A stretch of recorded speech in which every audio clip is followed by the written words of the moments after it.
Hasan bin Ali merupakan putra pertama dari Ali bin Abi Thalib dengan Fatimah Az-Zahra. Hasan bin Ali mempunyai nama lengkap Hasan bin Ali bin Abi Thalib dan kerap dipanggil Abu Muhammad. Hasan bin Ali lahir pada pertengahan Ramadan 3 Hijriah. Menurut Tarikh Khulafa yang ditulis oleh Imam As-Suyuti, Al-Mujtaba, artinya yang terpilih. Ali bin Abi Thalib hendak memberi nama anak pertamanya dengan nama Harban, yang berarti peperangan. Namun, Rasulullah datang dan menamainya Hasan. Sayyidina Hasan memiliki wajah tampan dan kulitnya putih tercampur dengan sedikit kemerahan karena saking putihnya. Sangat mirip dengan Nabi Shallallahu Alaihi Wasallam. Sosok Hasan bin Ali dikatakan sangat mirip dengan sosok Nabi Muhammad. Bahkan tidak ada orang lain yang semirip ini. Seperti yang diriwayatkan oleh Imam Bukhari, nama Hasan adalah pemberian dari Nabi Muhammad. Dari Imran bin Sulaiman, Sa'id meriwayatkan, Hasan dan Husain merupakan dua nama penghuni surga. Tidak ada seorang Arab pun yang pernah memakai nama ini pada zaman jahiliyah. Hadis lainnya, Al-Hasan dan Al-Husain adalah Said pemimpin para pemuda di surga. Hadis Tirmidzi, suatu hari, kata Huzaifah, aku datang kepada Nabi, aku sholat maghrib bersama Rasulullah Sallallahu Alaihi Wasallam. Kemudian Nabi sholat sampai sholat Isya. Kemudian aku keluar, aku diikuti Nabi sholat. Intinya, ada malaikat yang datang kepada Nabi.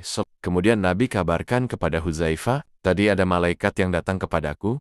Dia minta izin kepada Allah untuk mengucapkan salam kepadaku. Malaikat tersebut beri kabar gembira kepadaku bahwasanya Hasan dan Husain adalah pemimpin para pemuda di surga. Hadis ini bahwasanya Hasan dan Husain adalah para pemimpin di surga. Diriwayat oleh sekitar 18 sahabat mutawatir. Al-Hasan disebut sebagai orang yang wajahnya paling mirip dengan beliau Shallallahu Alaihi Wasallam. Rasulullah sangat mencintainya dan kadangkala ketika didatangi oleh Hasan pada saat melakukan sujud, lalu naik ke atas panggung beliau membiarkannya dan memanjangkan sujud karenanya. Dan kadangkala beliau membawanya naik ke atas mimbar. Abu Hurairah menuturkan, suatu ketika kami sholat Isya bersama Rasulullah, saat sujud, Hasan dan Husain naik ke punggung beliau. Saat bangkit, beliau meraih keduanya yang ada di belakang dengan lembut, lalu meletakkan keduanya secara perlahan. Saat kembali sujud, keduanya kembali naik ke punggung beliau. Selesai sholat, beliau meletakkan keduanya di pangkuan paha beliau. Hadis, riwayat Al-Hakim. Nabi SAW telah bersabda,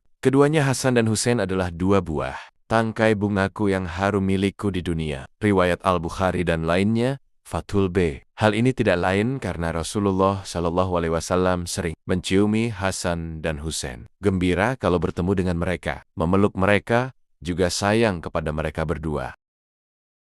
Demikian juga Rasulullah pernah sholat. Salah satu cucunya Hasan atau Husain naik di atas pundak Nabi dan menjadikan Nabi kuda. Akhirnya Nabi pun sujudnya lama. Sahabat yang meriwayatkan hadis itu, dia sujud lama kemudian dia angkat kepalanya ingin tahu. Ternyata ada Hasan atau Husain sedang naik di pundak Nabi. Setelah Nabi selesai sholat, para sahabat bertanya, wahai Rasulullah, engkau sujud lama sekali, apakah terjadi sesuatu atau ada wahyu yang turun? Para sahabat bingung kenapa sujudnya lama. Kemudian Nabi SAW berkata, semua itu tidak ada, tetapi cucuku ini, Hasan atau Husain, menjadikan aku kuda-kudaan, dan aku tidak suka menyegerakan dia turun sampai dia menyelesaikan kesenangannya. Hadis Usamah bin Zaid radhiyallahu anhu, beliau berkata, Usamah bin Zaid, dia berkata, suatu malam aku mendatangi Nabi Shallallahu Alaihi Wasallam karena ada beberapa keperluan. Lalu Nabi Shallallahu Alaihi Wasallam keluar dengan membawa sesuatu yang aku tidak mengetahui apa itu. Ketika aku selesai dari keperluanku, aku bertanya, apa ini? Sehingga Anda menutupinya. Lalu beliau membukanya, ternyata adalah Hasan dan Husain yang berada di pinggulnya. Beliau bersabda, ini adalah kedua anakku dan anak putriku ya Allah. Sungguh aku mencintai mereka berdua. Maka cintailah mereka berdua dan orang yang mencintai keduanya. Hadis ini adalah hadis Hasan. Hadis Tirmizi, nomor 3702. Nabi sengaja menampakkan hal ini di hadapan Usamah. Padahal Nabi sangat mencintai Usamah. Nabi ingin mengajarkan, wahai Usamah ini dua cucuku spesial. Cintailah mereka berdua, karena mencintai mereka berdua adalah agama. Dan Nabi berdoa agar Allah mencintai orang yang mencintai mereka berdua. Dari Sa'id bin Abi Waqqas, radhiyallahu anhu. Beliau berkata, aku menemui Nabi sementara Hasan dan Husain sedang bermain di perut Nabi Muhammad. Lalu aku bertanya, "Wahai Rasulullah, engkau mencintai dua anak ini?" Kata Rasulullah, "Bagaimana? Aku tidak mencintai mereka berdua. Mereka adalah dua hal yang harum, seperti tumbi-tambiuan yang harum." Meski masih kecil, Hasan dan Husain sudah memiliki ilmu agama yang luas. Sejak kecil mereka telah dididik belajar Al-Quran, hadis, dan syariat-syariat agama. Pada suatu hari, Hasan dan Husain pergi ke masjid untuk melaksanakan sholat. Ketika akan mengambil wudhu, mereka menjumpai seorang laki-laki tua yang sedang berwudhu. Setelah wudhu, orang tua itu pun salat. Hasan dan Husain heran karena cara wudhu orang tua itu salah. Tentunya jika wudhu tidak sempurna, sholat menjadi tidak sah. Mereka ingin segera menegurnya, tetapi khawatir akan menyinggung perasaan orang tua itu. Mereka yang memiliki banyak akal sepakat untuk melakukan siasat yang bijaksana. Di hadapan orang tua itu, mereka pura-pura berdebat. Masing-masing mengatakan bahwa dialah yang paling benar dalam berwudu. "Wuduku yang benar," kata Hasan. Lalu dibalas Husain, "Bukan, wuduku yang benar." Dengan kerasnya Hasan membalas wuduku. Kemudian kakek itu melihat perdebatan mereka. Setelah perdebatan tersebut, Hasan dan Husain menghampirinya sambil mengatakan, "Kakek, maukah Anda menilai siapakah di antara kami yang paling benar wudunya?" Lalu mereka masing-masing melakukan wudu di depan kakek tersebut. Setelah melihat tata cara berwudu dan salat mereka, terkejut si kakek karena wudu Hasan dan Husain begitu baik. Ia menyadari bahwa wudunya selama ini cacat dan tidak sesempurna kedua pemuda itu. Selain itu, sosok Hasan bin Ali disebutkan sebagai ahli surga. Rasulullah dalam hadis yang diriwayatkan oleh Tirmidzi dan Hakim bersabda, Hasan dan Husain adalah dua pemimpin para pemuda penghuni surga. Saat Rasulullah memandang Sayyidina Hasan, beliau bersabda, "Sesungguhnya anakku ini adalah pemimpin yang dengannya Allah akan mendamaikan dua kelompok besar." Suatu ketika, Rasulullah bahkan bersabda bahwa ia menyerupai rupa serta akhlak beliau. Seng'ai juga pernah mengatakan bahwa Hasan menyerupai Rasulullah dari dada hingga kepala, sementara Husain di bagian lainnya, yaitu dari dada ke bawah. Kemiripan Hasan dengan Nabi Muhammad juga pernah dikatakan Abu Bakar. Dalam riwayat hadis Bukhari, hadis nomor 3750, disebutkan bahwa suatu ketika, beberapa hari setelah meninggalnya Rasulullah, setelah melakukan sholat asyar, ia keluar bersama Ali dan melihat Hasan yang sedang bermain dengan anak-anak lainnya. Abu Bakar kemudian menaikkan Hasan ke atas tengkuknya sambil berkata, "Aku tebus dengan ayahku. Engkau serupa dengan Rasulullah, tidak serupa dengan Ali." Sementara Ali tertawa mendengar hal itu. Kisah lainnya mencerminkan betapa sederhananya hidup anak cucu Rasulullah. Saat Idul Fitri tiba, dengan penuh harap, Hasan dan Husain bertanya kepada ibu mereka, Sayyidah Fatimah, tentang pakaian baru yang tak kunjung diberikan. "Wahai ibu, anak-anak di Madinah sudah mengenakan pakaian lebaran yang indah, tetapi kami belum. Kenapa ibu tidak menghiasi kami?" tanya mereka. Mendengar pertanyaan itu, Sayyidah Fatimah menjawab dengan lembut, "Baju kalian masih di tukang jahit." Jawaban itu terus diulangnya setiap kali Hasan dan Husain bertanya. Namun, hingga malam hari raya tiba, pakaian baru untuk Hasan dan Husain masih belum datang. Mereka kembali bertanya kepada ibu mereka. Sayyidah Fatimah pun merasa sedih dan meneteskan air mata. Dia merasa bersalah karena tidak memiliki uang untuk membeli baju baru untuk kedua putranya. Pasalnya, keluarga Ali bin Abi Thalib dan Fatimah tidak sekaya sahabat-sahabat Nabi lainnya, meskipun mereka adalah keluarga Rasulullah. Di tengah kesedihan yang merelung, tiba-tiba terdengar suara ketukan di pintu. Sayyidah Fatimah pun segera menghampiri dan bertanya, "Siapa di sana?" "Wahai putri Rasulullah, saya adalah tukang jahit. Saya datang membawa hadiah pakaian untuk kedua putramu," jawab suara dari luar. Fatimah pun segera membuka pintu dan melihat seorang tukang jahit membawa bingkisan. Dengan penuh rasa ingin tahu, ia menerima bingkisan tersebut. Ketika dibuka, di dalamnya terdapat 2 gamis, 2 celana, 2 mantel, 2 sorban, dan 2 pasang sepatu hitam yang sangat indah. Fatimah memanggil Hasan dan Husain untuk melihat isi bingkisan itu. Keduanya sangat bahagia melihat pakaian baru yang menanti mereka. Namun, Fatimah masih bingung tentang siapa tukang jahit yang datang membawa bingkisan itu. Tak lama kemudian, Rasulullah datang dan melihat kedua cucunya yang rapi mengenakan pakaian baru yang indah. Dengan penuh kasih sayang, Nabi menggendong Hasan dan Husain serta menciumi mereka. Rasulullah kemudian bertanya kepada Fatimah, "Apakah engkau melihat tukang jahit tersebut?" "Iya, aku melihatnya," jawab Fatimah. "Putriku, dia bukanlah tukang jahit. Dia adalah malaikat Ridwan sang penjaga surga. Jelas Rasulullah. Ternyata, bingkisan yang berisi pakaian baru untuk Hasan dan Husain adalah pakaian surga yang dikirim langsung oleh malaikat Ridwan. Mendengar penjelasan itu, Fatimah sangat terkejut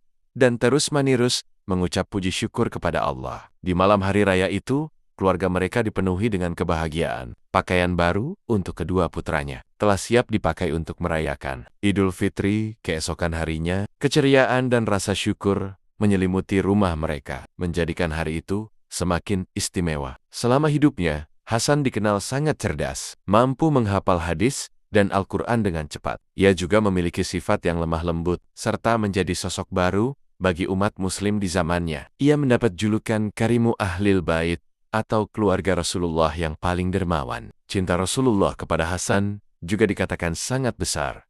Hingga suatu ketika, seperti diriwayatkan dalam hadits Bukhari, nomor 3749, disebutkan bahwa beliau bersabda, "Ya Allah, aku mencintai Hasan, maka cintailah ia. Dan aku mencintai orang yang mencintainya." Sementara itu Husain, adik dari Hasan, putra kedua Ali dan Fatimah, dikenal sebagai cucu Rasulullah yang gagah berani. Umair bin Ishaq, salah sahabat yang menjadi saksi kebaikan hati Hasan bin Ali. Ia menuturkan bahwa cucu tercinta Rasulullah itu tidak pernah sama sekali keluar dari mulutnya kata-kata kasar. Al-Kisah, Gubernur Marwan, termasuk orang yang sering mencaci maki Ali dalam setiap khutbah Jumat. Suatu waktu, Marwan mengirim orang untuk menemui Hasan dan menitipkan pesan hinaan sang gubernur. Dalam pesannya, Marwan mengatakan, Ali dan Hasan sebagai keledai. Ali dan kamu, aku tidak menganggapmu kecuali sebagai seekor keledai yang jika ditanya siapa ayahnya, maka ia akan menjawab, ibuku seekor kuda. Imam Jalaluddin Suyuti, Tarikh Khulafa, Maktabah, Nizar Mustafa Al-Bath, mendengar umpatan dan hinaan tersebut. Hasan tidak pernah membalasnya dan senantiasa sabar. Ia justru berkata kepada utusan tersebut untuk menyampaikan pesan ini, "Pergi dan kembali kepadanya. Katakan, aku tidak akan membalas ucapannya, dan tidak akan menkati makinia karena perkataanmu ini. Namun ingatlah, perjumpaan kita di hadapan Allah. Jika kamu benar, Allah akan membalas kejujuranmu. Namun jika kamu bohong, sesungguhnya siksa Allah sangat pedih." Hasan bin Ali dikenal sebagai sosok yang penyayang. Hasan bin Ali juga digambarkan sebagai sosok pemimpin yang tegas namun juga penyabar, memiliki akhlak yang terpuji dan tidak suka adanya pertikaian maupun pertumpahan darah. Suatu hari melewati sekelompok orang miskin, mereka sedang mengumpulkan potongan-potongan roti dari jalan-jalan lalu mereka makan bersama. Kemudian mereka panggil Hasan yang lewat untuk makan bersama mereka. Maka Hasan pun memenuhi panggilan mereka dan dia berkata, Allah tidak suka dengan orang-orang yang sombong. Lalu Hasan duduk bersama mereka, makan roti bekas bersama mereka. Setelah itu Hasan pun mengajak mereka untuk makan di rumahnya. Maka Hasan kasih makan dan baju kepada mereka. Kisah lainnya, suatu hari Hasan melewati anak kecil miskin lagi makan makanan, lalu mereka panggil Hasan. Tidak mungkin mereka panggil Hasan untuk makan bersama mereka kecuali Hasan orangnya membuka diri. Maka akhirnya Hasan makan bersama mereka. Setelah itu Hasan ajak mereka ke rumah mereka dan memberikan hadiah kepada mereka. Bahkan Hasan berkata dan menjelaskan kepada keluarganya, mereka yang berjasa mereka lebih utama dari saya. Karena ketika mereka mengajak saya makan, mereka tidak punya makanan kecuali cuma itu saja. Dan itu pun mereka masih mau ajak saya makan. Adapun saya kasih mereka makan, makanan kita banyak. Jadi mereka lebih berjasa daripada saya. Luar biasa kedermawanan cucu Rasulullah, mewarisi sifat dari kakeknya. Muhammad bin Sirin seorang tabi'in berkata, terkadang Hasan bin Al kasih hadiah kepada satu orang saja 100.000 dirham. Said bin Abdul Aziz bercerita, Hasan ini orang kaya. Suatu hari di samping Hasan ada seorang lelaki sedang berdoa, Ya Allah berikan aku 10.000 dirham. Maka Hasan mendengar orang ini berdoa, dia pulang ke rumahnya kemudian dia kirim 10.000 dirham untuk orang itu. Disebutkan juga ada seorang budak, dia sedang makan sepotong roti, kemudian dia sambil memberi makan kepada seekor anjing penjaga kebun. Maka Hasan berkata, kenapa kau kasih makan anjing padahal roti itu cuma sedikit? Kata orang gitu, aku malu, sementara anjing di depanku lapar dan aku tidak memberinya, aku malu. Hasan berkata, jangan kau pergi, saya mau pulang dulu. Maka Hasan pun pergi ke majikannya budak ini. Kiosen dia beli budak itu dan dia merdekakan. Kemudian Hasan beli itu kebun. Kemudian Hasan hadiahkan kebun tersebut kepada budak ini. Karena Hasan takjub melihat budak tersebut makan roti yang cuma sedikit lalu dibelah roti tersebut untuk diberikan kepada anjing. Kemudian budak itu berkata, "Wahai tuanku, aku telah mewakafkan kebun ini kepada yang engkau menghadiahkannya kepadaku karenanya." Maksudnya, Hasan berikan kebun tersebut karena Allah. Setelah aku terima pemberianmu, aku wakafkan karena Allah.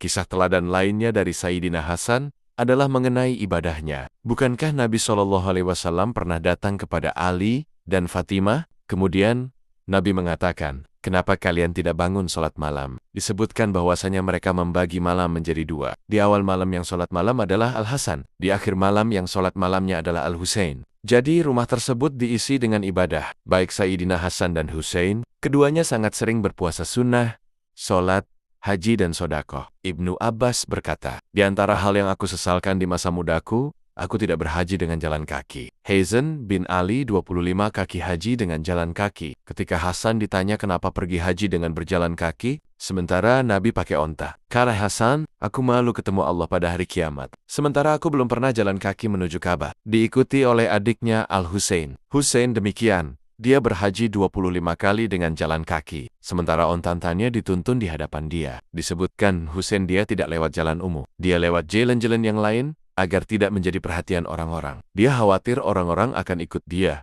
sehingga mereka hajinya berat. Sementara dia merasa masih muda, maka berhaji dengan jalan kaki. Hasan dan Husain kalau mereka tawaf di Ka'bah, semua orang datang kerumuni.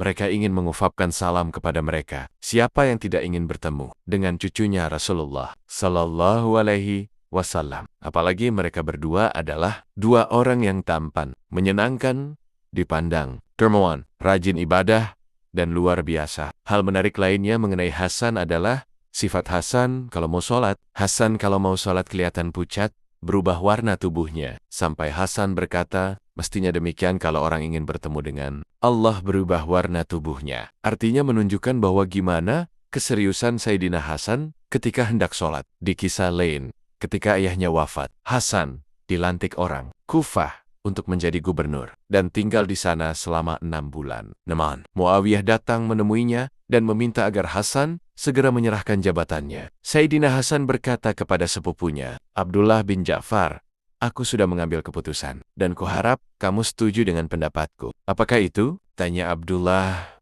bin Ja'far. "Aku ingin kembali ke Madinah dan menetap di sana. Sedangkan urusan kekhalifahan akan kuserahkan kepada Muawiyah." Jelas Al-Hasan. Fitnah yang berlerat-tiarat sudah membuat banyak darah kaum muslimin tertumpah. Banyak ikatan kekerabatan yang terputus. Banyak jalan yang terblokade. Dan banyak perbatasan yang terabaikan. Mendengar penjelasan tersebut, Abdullah bin Ja'far pun menanggapi, "Semoga Allah membalas jerih payahmu untuk umat Muhammad. Aku setuju dengan pendapatmu." Al-Hasan lantas berkata, "Jika demikian, tolong panggilkan Al-Husain." Abdullah bin Ja'far mengutus seseorang untuk memanggil Al-Husain. Tidak lama berselang, Al-Husain datang menemui Al-Hasan. Sang kakak pun berkata, "Adikku, aku sudah mengambil keputusan, dan kuharap kamu menyetujui pendapatku." "Apakah itu?" tanya Al-Husain. Al-Hasan menyampaikan, persis seperti apa yang disampaikannya kepada Abdullah bin Ja'far. Berbeda dengan Abdullah bin Ja'far, Al-Husain keberatan dengan keputusan tersebut. Dia berkata, "Aku memohon kepada Allah, semoga Dia melindungimu dari mendustakan ayah yang telah berada di makamnya, dan dari membenarkan Muawiyah. Damil, setiap kali aku mengutarakan pendapatku tentang suatu hal, kamu selalu menyelisihinya." Balas Al-Hasan dengan sedikit emosi. Melihat kemarahan sang kakak, Al-Husain berkata, "Kamu putra tertua Ali, dan kamulah penggantinya. Kami akan mengikuti perintahmu. Lakukanlah apa saja yang menurutmu baik." Disarikan dari Tabakat Ibnu Sa'id. Akhirnya, Al-Husain menyetujui keputusan Al-Hasan perihal penyerahan tampuk kekhalifahan kepada Muawiyah. Semua itu dilakukannya demi menghormati dan menjalankan semua perintah kakaknya. Al-Wafi bil Wafayat, langkah perdamaian dan upaya penghentian peperangan antara pasukan Irak dan Syam yang ditempuh Al-Hasan. Ini merupakan peristiwa bersejarah yang tiada duanya. Sejarah senantiasa memuji tindakannya. Demikian pula kaum muslimin sepanjang zaman. Akhirnya, Hasan bersedia menyerahkan jabatan dengan syarat. Kelak jabatan tersebut diserahkan kembali kepadanya, dan Muawiyah tidak akan menuntut apapun kepada penduduk Madinah, Hijaz, dan Irak atas apa yang terjadi di masa pemerintahan ayahnya. Kemudian Muawiyah menyetujuinya, dan mereka berdamai. Hasan turun dari kekuasaan, bulan Rabiul Awal, tahun 41 Hijriah. Setelah peristiwa itu, pelbagai hinaan dan cemoohan dilontarkan kepada Hasan karena memilih damai dan memberikan tampuk kekuasaannya. Imam Jalaluddin Suyuti mencatat ada orang yang memanggilnya dengan lelaki yang menghinakan umat Islam atau orang yang sudah menghinakan orang mukmin. Panggilan kecewa ini tidak diambil pusing Hasan, dan ia senantiasa ramah dan berbaik hati pada mereka yang membencinya. Salah satu sahabat, Jubair bin Nafir, penasaran dengan keputusan Hasan, berdamai dengan Muawiyah, dan bertanya langsung pada Hasan terkait keputusannya. Lantas Hasan menjawab, "Aku bukan orang yang menghinakan kaum mukminin. Aku tidak suka membunuh kalian lantaran berebut kekuasaan. Kendati pun semua orang Arab sudah berada di bawah telapak tanganku dan mau membelaku jika diperintahkan. Namun demi mencari ridla Allah, aku tidak akan membiarkan mereka dan mencegah pertumpahan darah di antara umat Rasulullah." Pada suatu ketika, Al-Hasan bin Ali berpesan kepada anak-anak dan keponakannya, "Tuntutlah ilmu, karena pada hari ini kalian adalah anak-anak kecil. Namun, kelak kalian akan menjadi orang besar. Barang siapa yang tidak kuat hafalannya, hendaklah ia mencatat." Pada suatu ketika, Amr bin al-Asyam berkata, "Aku bertanya kepada Al-Hasan bin Ali, sesungguhnya kaum Syiah mengira bahwa Ali akan dibangkitkan sebelum kiamat?" Lalu, Al-Hasan pun menjawab, "Demi Allah, mereka dusta. Mereka itu bukan pengikut Ahlul Bait. Sekiranya kami tahu Ali akan dibangkitkan, tentunya kami tidak akan menikahkan istrinya dan tidak akan membagi-bagikan harta warisannya." Salah satu sifat yang bisa diambil dari Hasan juga sifat tidak serakah akan keinginannya sendiri dan tidak egois. Ia lebih mementingi rakyatnya. Syali bin Ahmad berkata, "Aku mendengar ayahku berkata, sebanyak 90.000 pasukan telah berbaiat kepada Al-Hasan. Namun beliau meninggalkan jabatan khalifah. Beliau berdamai dengan Muawiyah. Tidak ada setitik darah pun mengalir selama masa pemerintahannya." Al-Hasan bin Ali juga pernah berkata, "Dahulu orang-orang Arab di bawah kendaliku. Mereka berdamai dengan orang-orang yang berdamai denganku, dan mereka memerangi orang-orang yang aku perangi." Ia melanjutkan, "Namun, aku lepaskan jabatan itu demi mencari wajah Allah. Apakah lantas kemudian aku mengutamakan khilafah daripada kambing, hutan, penduduk Hijaz di kota suci Madinah?" Sayyidina Hasan memilih menjauhi lingkaran dunia perpolitikan. Beliau lebih menyibukkan diri, beribadah, dan memperbanyak mendekatkan diri kepada Allah Subhanahu wa Ta'ala. Sayyidina Hasan juga rajin mengisi kajian ilmu agama Islam kepada penduduk Madinah di Masjid Nabawi. Di sisi kesibukannya mengajar, Sayyidina Hasan juga giat menimba ilmu kepada para sahabat. Kakeknya yang kala itu sudah banyak yang tua renta. Namun di saat usia Sayyidina Hasan menginjak umur 46 tahun, beliau mengalami sakit yang sangat parah sebab diracuni seseorang. Pembunuhan inilah yang akhirnya menyebabkan cucu kesayangan Nabi itu meninggal dunia. Namun, sebelum wafat, Sayyidina Hasan sempat berkata kepada sang adik Sayyidina Hussein, "Sudah 3 kali aku mengalami keracunan, namun tak separah yang kurasakan saat ini," ujar Sayyidina Hasan. Sang adik lalu bertanya kepada sang kakak mengenai siapa orang yang tega meracuninya. Namun,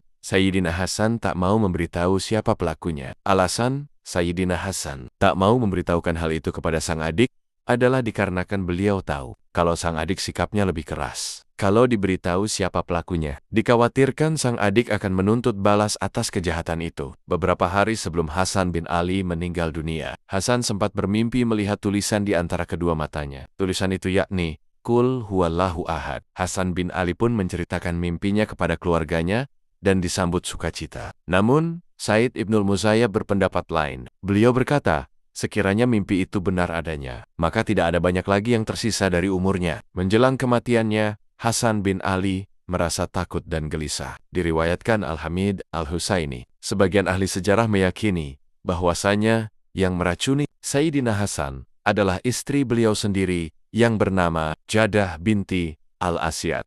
Istri Sayyidina Hasan diyakini tega meracuni suaminya sendiri atas perintah dari Muawiyah. Jadah dijanjikan akan diberi uang sebesar 100.000 dinar apabila bisa meracuni suaminya sendiri. "Kalau dirimu mau meracuni Hasan, maka diriku akan menikahimu." Janji Yazid, kelompok Muawiyah, tetapi nyatanya setelah Jadah berhasil membunuh dan meracuni suaminya sendiri, Yazid malah ingkar janji. Jadah memperoleh imbalan uang tidak sebesar apa yang sudah dijanjikan Muawiyah itu. Tak hanya itu saja, kelompok Muawiyah itu juga tidak mau menikahkan Yazid dengan Jadah sebab mereka khawatir jika Yazid nantinya juga mengalami nasib tragis, seperti yang dialami Sayyidina Hasan. Ketika sakit yang dirasakan Hasan semakin menjadi-jadi, perasaannya kurang terkendali. Rasa sakit itu adalah sakratul maut. Husain saat itu menemui Hasan dan mengingatkan Hasan mengenai kematian yang hanya roh meninggalkan jasad. Hal itu dilakukan Husain agar Hasan lebih tenang. Wahai Abu Muhammad, mengapa engkau bersikap seperti ini? Kematian itu hanyalah kepergian rohmu meninggalkan jasad. Lalu ia akan menemui kedua orang tuamu, Ali dan Fatimah, kakek dan nenekmu, Nabi Muhammad dan Khadijah, paman-pamanmu dari ayah, Hamzah dan Ja'far, paman-pamanmu dari ibu, Al-Qasim, As-Tayyib, Muthahir, dan Ibrahim, juga bibi-bibimu, Ruqayyah, Ummu Kulsum dan Zainab Tarikh Dimasik. Ucapnya, sebelum Al-Husain menyelesaikan perkataannya. Al-Hasan sudah terlihat gembira, dan wajahnya kembali berseri-seri. Sambil menghadapkan wajahnya ke arah Al-Husain, dia berkata, jika dirinya akan bertemu sosok yang sebelumnya belum pernah ia temui. Adikku, aku sedang berhadapan dengan salah satu ketentuan Allah yang belum pernah kuhadapi sebelumnya. Aku juga akan melihat salah satu makhluknya yang belum pernah kulihat sebelum ini, ucapnya. Mendengar ungkapan kakaknya itu, Husain pun menangis al-bidayah wan nihayah. Dia akhirnya yakin betul bahwa ajal dan waktu perpisahan Hasan dengan orang terkasih segera tiba. Hasan kemudian menoleh ke arah orang-orang yang ada di sekitarnya. Lalu ia meminta agar dirinya bisa dimakamkan di dekat makam Rasulullah setelah aku meninggal nanti. Mintalah kesediaan Aisyah agar aku dimakamkan bersama Nabi, karena mungkin ia malu padaku. Jika ia mengizinkan, makamkan aku di rumahnya, pinta Hasan. Hasan juga berpesan agar jika ada yang menolak pemakaman itu, maka beliau meminta agar dimakamkan di pemakaman umum baki saja daripada harus berdebat dan saling menumpahkan darah. Kecuali jika kalian khawatir, hal itu akan menimbulkan penumpahan darah. Jika kalian khawatir demikian, maka janganlah kalian menumpahkan setetes darah pun karena keinginanku. Kuburkan saja aku di pemakaman kaum muslimin, pesannya. Aisyah pun mengabulkan permintaan Hasan itu. Namun saat jenazah Sayyidina Hasan hendak dimakamkan, maka terjadilah keributan di antara Bani Hashim dan Bani Umayyah. Mereka saling berselisih tentang lokasi pemakaman cucu Nabi itu. Bani Umayyah menolak apabila jenazah Sayyidina Hasan dimakamkan di dekat makam Nabi. Hal ini sebab jenazah sahabat Utsman bin Affan saja, yang notabene dari Bani Umayyah, tak dimakamkan di dekat makam Nabi. Tetapi dari pihak Bani Hashim bersikukuh untuk memakamkannya dekat Nabi, karena itu sudah menjadi wasiat. Sahabat Abu Hurairah lantas mengingatkan kembali pesan Sayyidina Hasan sebelum wafat, yaitu apabila saat pemakaman terjadi perselisihan, maka meminta agar dimakamkan saja di pemakaman umum Baki. Akhirnya, jenazah cucu Nabi itu dimakamkan di Baki dekat makam neneknya, yang bernama Fatimah binti Asad. Beliau adalah ibu kandung dari Sayyidina Ali bin Abi Thalib. Hasan bin Ali wafat pada 28 Safar, 50 hari. Tepat pada the 1st of April, 670 Masa. Hasan bin Ali meninggal pada usia 46 tahun akibat diracun. Saat menjelang kematiannya, Hasan berkata pada Husain untuk mengeluarkan pembaringannya ke ruang tengah, sehingga Hasan bin Ali dapat memandang langit. Hasan berkata, "Ya Allah, aku mengharapkan adanya pahala di sisimu untuk nyawaku ini, karena nyawaku adalah nyawa yang paling berharga bagi diriku." Demikianlah kisah Sayyidina Hasan, cucu Rasulullah yang juga seorang sosok berakhlak mulia, pemersatu umat,